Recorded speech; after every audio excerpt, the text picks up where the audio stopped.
Hey guys, Mr. Lauer here. I wanted to give you guys a little bit of help on this practice test, kind of go through it with you. What I would recommend is that you try to take this quiz all on your own first. Study first, try to take it like it's an actual test. Don't just watch me do all the problems and think you got it and then try to take the test. I would pretend this is a real test, go through, take it on your own. That way you get a really valid idea of where you're at and what you need to study. A lot of times people will watch me do examples and be like, yeah, I got that, I think I can get that. But they actually don't go through the process of trying to do it themselves without any help at all. So make this a valid practice test by doing it first. So if you haven't taken it yet and you're watching this video, go back and study first, try to take this test, and then come back to these videos as a way of checking your answers or getting help if you're wrong. That's what I would do. Also, a couple things to note. I printed this test out, this practice test out. So there are a couple things. The order of the numbers might be different. I think yours doesn't have numbers. So this, I think, on the way you're going to see it on Google Classroom is going to be the first one.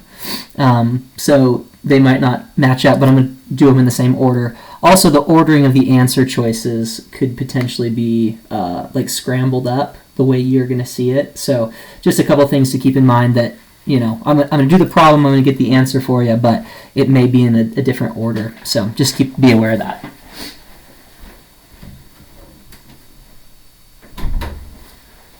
Okay, first thing, we want the value of a car depreciating. So this is a percent decrease, and basically what we're going to have is 15%. It's going to decrease by 15% every year.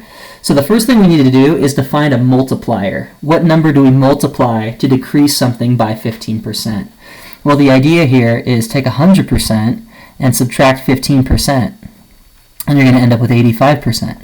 So every year you're going to have 85% of the previous year's value. So this is an important number. This is going to change into a multiplier. If we want to decrease something by 15%, we're not going to do any subtraction. We already did that here. We're just going to multiply by 0.85. That's all we want to do. Okay. So if we want the value of the car 6 years after purchase, and this is the initial amount, what we need to do is say $38,000 times our multiplier, 0.85. But remember, every year that goes by, we're going to have to multiply the previous year's amount by 0.85. So there's going to be this repeated multiplication by 0.85 over and over and over. And if it's 6 years have gone by, then this is going to be to the 6th power. We're going to have multiply by 0.85 6 times. So let's punch that into our calculator real quick. Okay, so we got 38,000.